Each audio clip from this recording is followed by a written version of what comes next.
Now, just to give you guys an example, man is made up of many cells. We have red blood cells, white blood cells, and so have the animals. Animals have also got plenty of cells. Even if you look at the plants, they have millions and millions of cells within them. Now, look at the smallest creation of Allah subhanahu wa ta'ala, which is single cell bacterium. Bacteria is the plural form, and we're talking about a single cell bacterium, just one.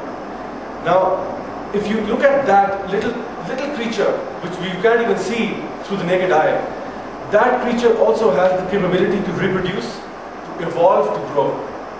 A very famous mathematician and astronomer, a British mathematician and astronomer, his name was Professor Fred Hoyle. He was knighted by the Queen as well. Although he was not he did not support the Big Bang theory. He supported the steady state theory, which was later on discredited completely. But in any case, even a man such as him says this, and I quote, he said, "The chance that higher life forms might have emerged in this way he means by coincidence, the chance that higher life forms might have emerged in this way is comparable with the chance that a tornado sweeping through a junkyard might assemble a Boeing 747 from the materials therein." What he's trying to say is that right now the scientific community says that all of this miracles that we see, it's by chance, it's a coincidence, it's a cosmological coincidence that this all is happening. Mr. Fred Boyle, Sir Fred Boyle, knighted by the Queen, famous mathematician and astronomer, says that the chance that this, even the smallest single cell bacterium, was created by chance is comparable to the fact that in a junkyard a tornado comes through and in the morning you go there and see a luxury Boeing 747 standing in front of you. Those are the chances. He further goes on to say that indeed such a theory that life was assembled by an intelligence is so obvious that one wonders why it is not widely accepted as being self-evident.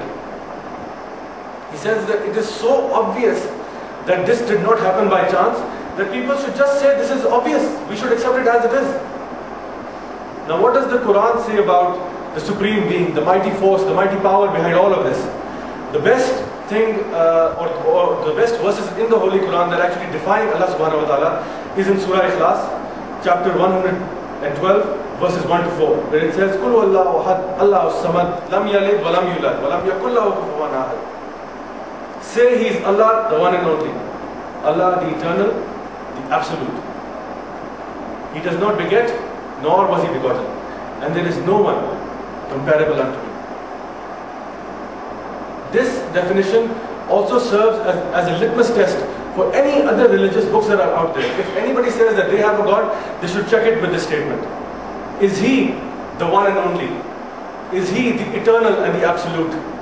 Is He not the Father and not the Son? And is there no one like Him in this world or in this universe for that matter?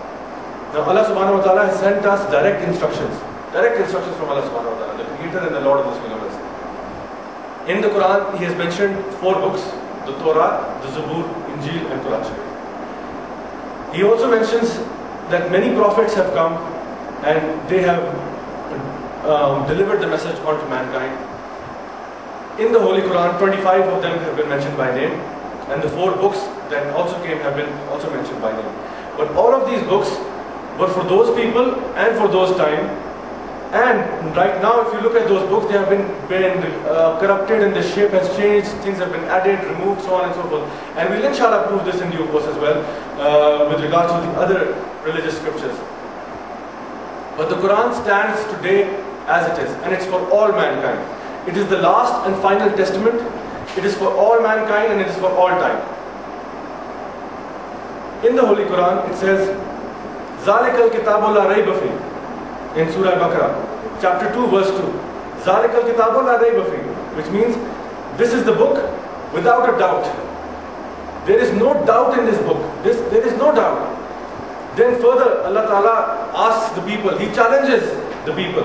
He says in Surah Al-Isra, chapter 17, verse 88, if the whole of mankind and jinns were to gather together to produce the like of this Quran, they could not produce the like thereof, even if they backed up each other with help and support.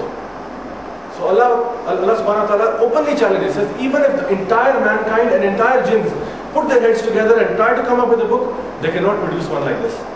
He further says in Surah Hud, chapter 11, verse 1, This is a book, the verses whereof are perfected and then explained in detail from one Allah, who is all-wise and well acquainted with all things. It further says in Surah Baqarah, chapter 2, verse 23, if you have any doubt regarding that we have revealed to our servant, then produce one surah like this and call upon your witnesses against God if you are truthful. So even in Surah Baqarah, chapter 2, verse 23, Allah subhanahu wa ta'ala says that produce one surah like this. There are 114 surahs in this book. Produce one like it if you are truthful. And call your witnesses and see if you are true. Now that we have established the fact that there is Allah subhanahu wa ta'ala, there is one mighty creator, and He has revealed to us this book, we'll take it further to what this book says, why we are here. Now we will come to our topic, which is purpose of life, why we are here. In the Holy Quran, it mentions in Surah Baqarah, chapter 2, verse 155, it says, we will surely test you through some fear, hunger and loss of money, lives and crops. Give good news to the steadfast. Allah Ta'ala says, this word is a test. We will test you in many ways. It further says in Surah Al-Ankabut, chapter 29, verse 2, do the people think that they will be left to say, we believe, without being put to the test? We have tested those before them, for God must distinguish those who are truthful and He must expose the liars. Do those who commit sins think that they can fool us? Wrong indeed is their judgment. Allah Ta'ala says that those people who say we believe, yes we believe, do they think that they will go through this life without being put to the test? Everyone will be tested. Everyone will be tested. Nobody will be exempt from the test of Allah subhanahu wa ta'ala. I'll further go into Surah Al-Imran, chapter 3, verse 185, where it says, Kullu nafsin zaiqatul maut. Every soul shall taste death. Then you receive your recompense on the day of resurrection. Whoever misses hell barely and makes it into paradise has attained a great triumph. The life of this world is no more than an illusion. So how clear, what more did we want to hear from the Quran? Allah Ta'ala Himself says that the life of this world is no more than an illusion.